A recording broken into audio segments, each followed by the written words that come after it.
विश्वास मत टूटने देना, विश्वास मत डिगने देना। भरोसा जब डिगता है, भरोसा जब टूटता है, तो फिर वो किसी काम का नहीं रहता।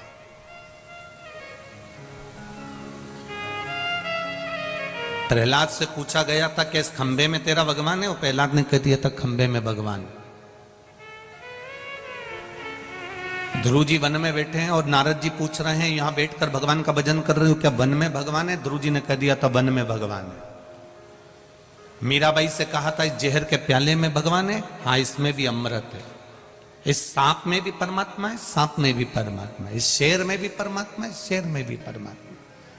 नामदेव जी ने कह दिया था कि इस श्वान में, इस कुत्ते में भी परमात्मा का निवास है, तो घी की रोटी मैं दूंगा इस श्वान को। रामकृष्ण परमहंस जी स्वामी विवेकानंद जी से कहते हैं घट घट में परमात्मा समाया हुआ है, उसको प्रकट करने का तरीका आपको आना चाहिए। आपके शरीर में भी अग्नि है, इसलिए पंच तत्व में जब ये शरीर विलीन होता है तो अग्नि भी अपना शरीर भाग ले जाती है। आप थोड़ी अधिक नहीं होती, हाथ गर्म हो जाता है और तेज खींचो तो छाला पड़ जाएगा, अग्नि प्रकट हो जाएगी। कपड़ों में भी अग्नि है, पत्थर में भी अग्नि है, लकड़ी में भी अग्नि है। ऐसी कोई वस्तु जिसमें अग्नि का भाव नहीं, बस थोड़ा सा हाथ घिसोगे अग्नि प्रकट हो जाएगी। परमात्मा सब में है, कंकर में शंकर है, हर जगह पर मेरा देव अधिदेव महादेव बैठा हुआ है, प्रत्येक जगह पर बैठा हुआ है, उसको प्राप्त करना पड़ेगा। कई लोग हमसे कहते हैं गुरुजी आप तो कहते हो कि शंकर जी के मंदिर जाओ, तुम्हारे घर के पास में जो शिव जी का मंदिर हो वहां जाओ।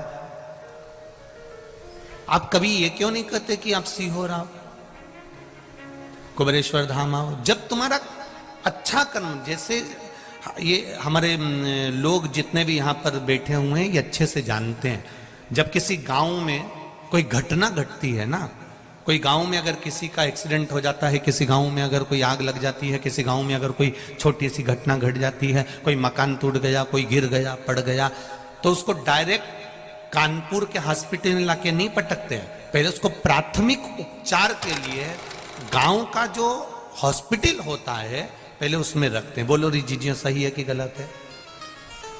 डायरेक्ट उसको गांव से शहर नहीं लाएंगे, पहले जो हॉस्पिटल गांव में है पहले प्राथमिक उपचार उसको गांव में दिया जाएगा, और प्राथमिक उपचार देने के बाद में फिर उसको पट्टी वगैरह करने के बाद, इंजेक्शन वगैरह लगाने के बाद गांव में जो डॉक्टर होगा वो देख लेगा, हॉस्पिटल का डॉक्टर देखकर फिर कह देगा इसको हमने कानपुर रेफर कर दिया, हमने इसको ग्वालियर रेफर कर दिया, हमने इसको भोपाल भेज दिया है, हमने इसको इंदौर, हमने इसको दिल्ली भेज दिया, हमने इसको मुंबई भेज दिया। पहले प्राथमिक उपचार करेगा। गांव में अगर कोई घटना घटी है तो गांव का ही जो हॉस्पिटल होगा, गांव का ही जो डॉक्टर होगा वो चेक करेगा, वो उपचार देगा, और उपचार देने के बाद में फिर उपचार देने के बाद में वो फिर उसको बड़े हॉस्पिटल में भेज देगा, बड़े हॉस्पिटल में रेफर कर देगा। बोलो रे कानपुर वालों सही है कि गलत है? पहले गांव का डॉक्टर उसको देखेगा, प्राथमिक उपचार देगा, फिर उसको बड़े हॉस्पिटल में, फिर बड़े शहर में उसको भेजा जाएगा। उसी के जीवन में दुख आएगा, जब आपके जीवन में तकलीफ आएगी, जब आपके जीवन में कष्ट आएगा, तो आप डायरेक्ट सीहोर दौड़कर नहीं आओगे। पहले आपको आपके नजदीक में जो महादेव का मंदिर है पहले वहां जाओ। बड़े हॉस्पिटल में जाना है मना नहीं है, बाद में जाना, पहले थोड़ा प्राथमिक उपचार थोड़ा मिल जाए तुमको, थोड़ा प्राप्त हो जाए तुमको।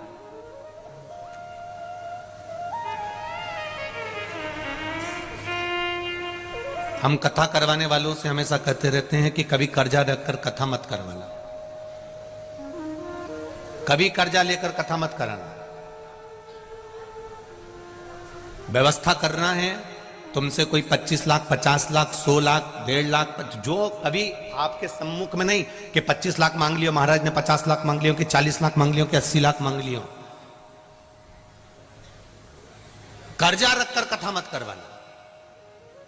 कथा करवाना तो तुम्हारे पास में जब मेरा देव अधिदेव महादेव, और अभी भी कहकर जा रहा हूं कानपुर वासियों के लिए, जब मेरा बाबा तुम्हारे मन में अगर बात आ जाए कि मुझे भी कथा कराना है तो मेरे बाबा से एक बार दिल से कहना, बाबा इतना देना कि एक बार मैं भी कथा कराऊं, तो देगा, निश्चित है वो देगा। कथा तब कराओ जब वो दे दे, कर्जा लेकर नहीं। कभी बेटी नहीं कहती अपने पापा से कि पापा तुम कर्जा लेकर मेरी शादी करना, क्योंकि बेटी को मालूम है जिंदगी भर पटा पटा कर मर जाएगा मेरा बाप। मेरा पिता दिन भर देता रहेगा, चुकाता रहेगा, कहां से लाएगा मेरा पिता, कहां से लाएगा। कर्जा रखकर ना तो कथा करवाई जाए और ना विवाह किया जाए। जितना अपना चादर है, भगवान से कहो मेरे घर में बेटी तूने दी है तो शादी भी तू ही करेगा। आप एक बार बोलो तो सरी देवादिदेव महादेव से, बेटी तूने दी है तो विवाह भी तू करेगा। और यहाँ बेटी की माताएं भी बैठी होंगी, बेटी के पिता भी बैठे होंगे, जिन्होंने अपनी बेटियों की शादियां करी होगी और बेटे की शादी करी होगी। बेटी की शादी में कहां से धन आया होगा और कैसे खर्चा हो गया होगा, यहां बैठे हुए आप उससे कहो, मेरे आनंदेश्वर महादेव से, मेरे विश्वनाथ से, मेरे महाकाल राजा से, मेरे त्रिकालदर्शी, मेरे कैलाशी, मेरे अविनाशी, मेरे कुबेर भंडारी से कहो कि वो दे तुमको और तुम कथा कराओ। हमारे ये जितेंद्र जी शुक्ला जी के साथ के जितने भी मित्र मंडली है, जितने भी जजमान परिवार हैं, वो रोज कहते हैं गुरु जी ऐसी कृपा करो, ऐसी कथा होती रहे। हम तो भगवान से यही प्रार्थना करके जाएंगे कि बाबा आप लोगों को खूब देता रहे और आप ऐसे ही सत्कर्म करते रहे। आज भी यजमान हमको जब ले कर आए तब बोल रहे थे, कल वाले भी बोल रहे थे, परसों वाले, हमने उनसे एक ही बात कहा, बाबा से विनती करो, बाबा करेगा। उससे बस निवेदन करना हमारा काम है, हम कह सकते हैं बस, इससे ज्यादा कुछ। तेरे मंदिर में आना मेरा काम है और मेरी बिगड़ी बनाना तेरा काम। कोई सम्मुख नहीं आता। अंत समय तक, जन्म से लेकर मृत्यु तक कोई तुम्हारा साथ देने वाला नहीं होगा। माता के गर्भ से जब पैदा होगे तब भी अकेले होगे और मरोगे तब भी अकेले रहोगे। कोई साथ नहीं देगा। जो माँ के गर्भ में तुम्हारा पेट भरेगा, जो माता के स्तन में दूध देगा, वो ही मरते समय तुम्हें कफन देगा, वही लकड़ी देगा, वही अग्नि देगा, कोई दूसरा नहीं। जब तन में उठेगी ज्वाला, जला दिया जाएगा। परिवार वाले आग लगाकर पीछे हट जाएंगे, कोई तुम्हारे साथ में रात भर नहीं रहेगा। मुर्दा अकेला जलता रहता है, हड्डियां चटकती रहती है, शमशान सूना रहता है, तब कौन तुम्हारा साथ देता है? कोई साथ देने वाला नहीं होता।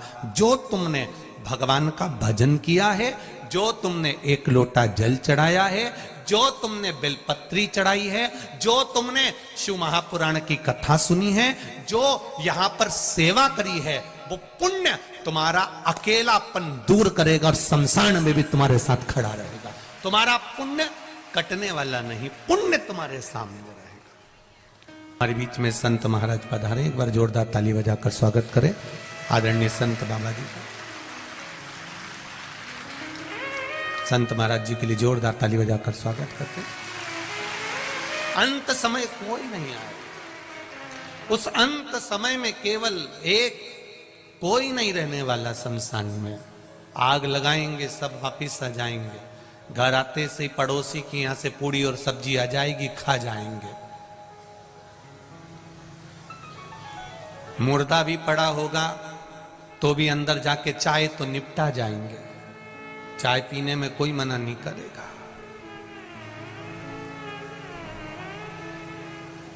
रात भर मुर्दा पड़ा है तो रात भर कोई नहीं रोता साहब। कौन रोता है रात भर? कोई नहीं। शुरू के 2-3 घंटा जरा दमदारी से रो लेते हैं, क्योंकि दम दिखाना पड़ती है। फिर धीरे धीरे धीरे धीरे आंसू पुछ जाते हैं, दीवाल से माथा टिक जाता है, पल्लू बड़ा सा। धीरे धीरे धीरे धीरे फिर सब सवेरे का इंतजार होता है। फिर सब चाय वाय पी के फिर वापिस रोने बैठ जाते हैं। फिर जब ले जाने का समय होता है तो जो चाय पी है उसकी एनर्जी से रोना पड़ता है, दमदारी से। फिर अल्लाह अल्लाह के चिल्ला चिल्ला के।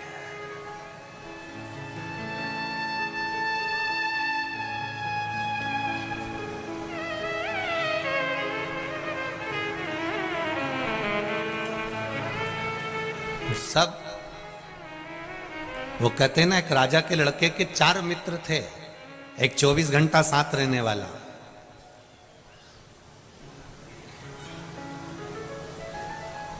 एक 8 घंटा साथ रहने वाला।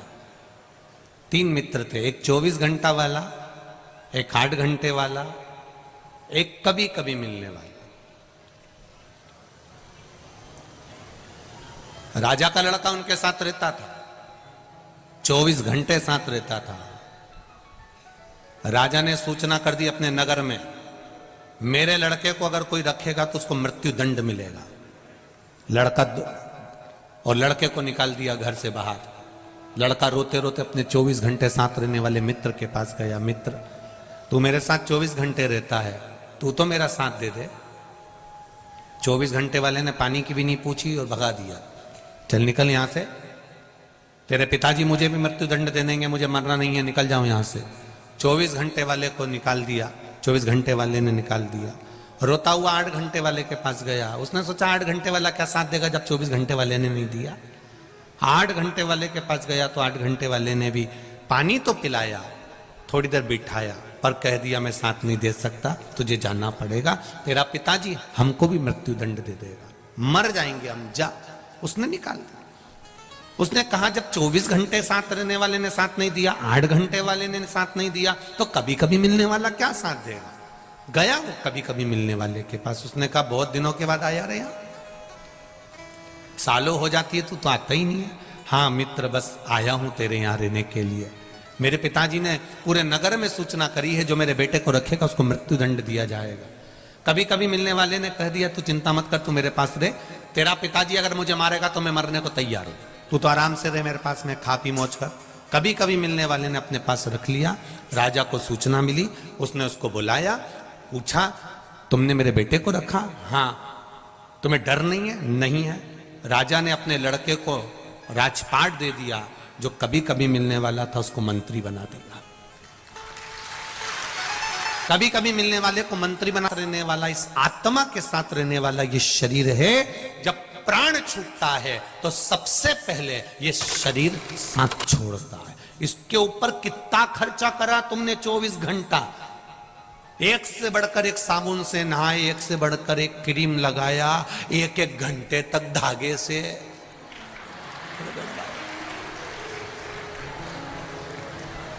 सोचो 24 घंटा साथ रहने वाले शरीर पर बादाम, काजू, पिस्ता, इलायची, बादाम, लड्डू, चाउमीन, कहीं डोसा, कहीं इडली, कितना खर्चा करा ये 24 घंटे साथ रहने वाले शरीर पर, कितना खर्च किया। और 24 घंटे साथ रहने वाले शरीर ने सबसे पहले साथ छोड़ा है इस आत्मा का। ये आत्मा का साथ सबसे पहले शरीर छोड़ता है, जिसके ऊपर तुमने करोड़ों रुपए खर्च कर दिए।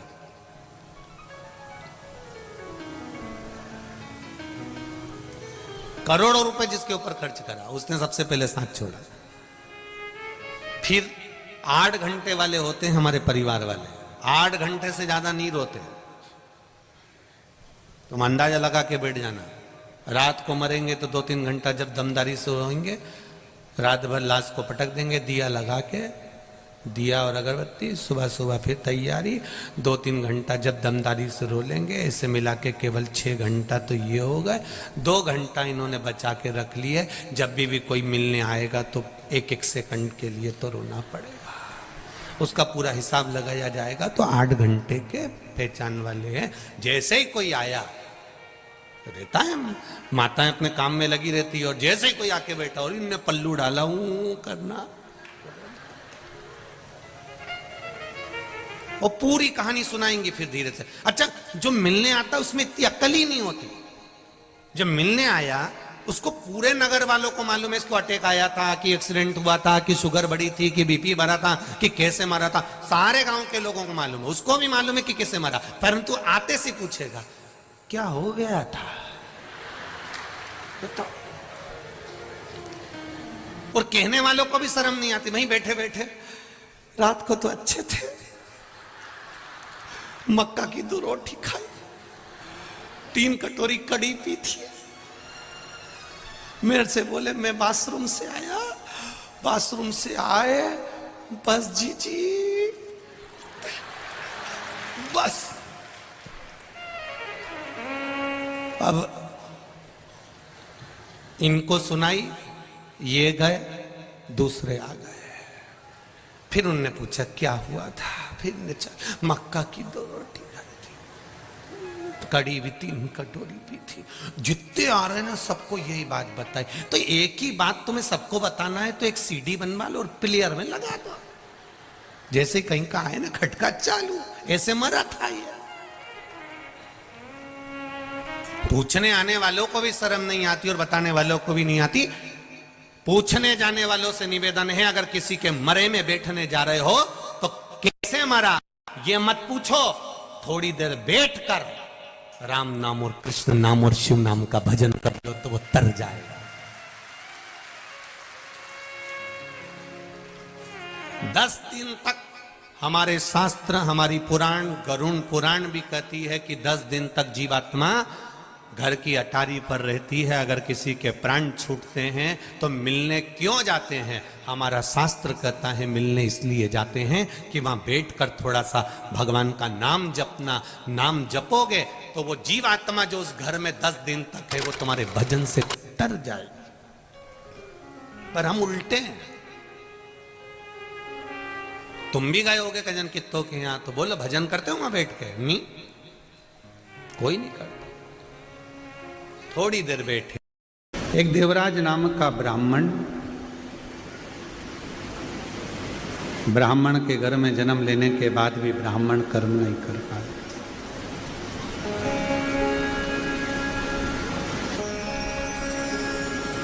पर स्त्री का संग पकड़ लिया।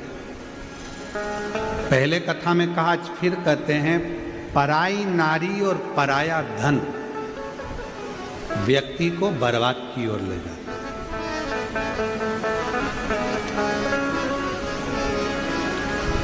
पर नारी भी बर्बादी की ओर ले जाएगी और पराया धन भी बर्बादी की। देवराज रानी के गले का हार लेकर जा रहा था, चोरी का सामान लेकर शिवालय में पहुंच गया।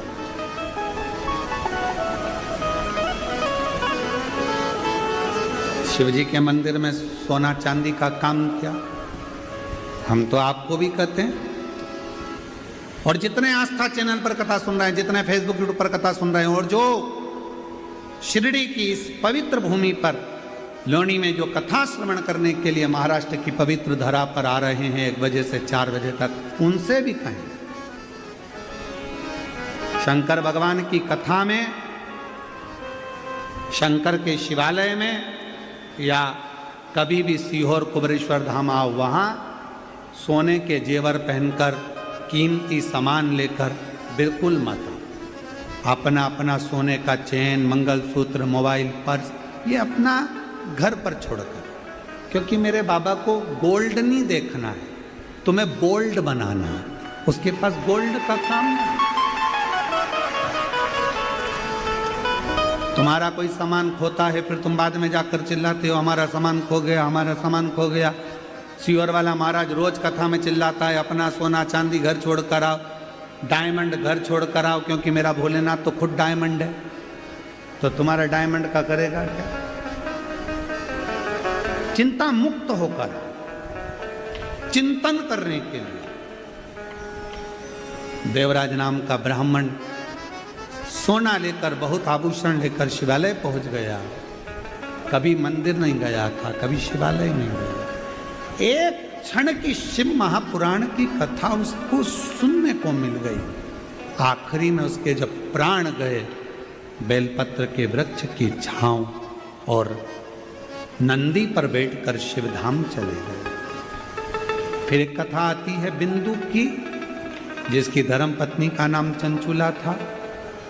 बिंदु प्रेत योनि में पड़ गया था, मुक्त नहीं हो रहा था। तब ईसर गोरा बनकर, शंकर पार्वती जी ईसर गोरा बने और चले तुमरुका जी से शिव महापुराण की कथा सुनने के लिए। ईसर गोरा जी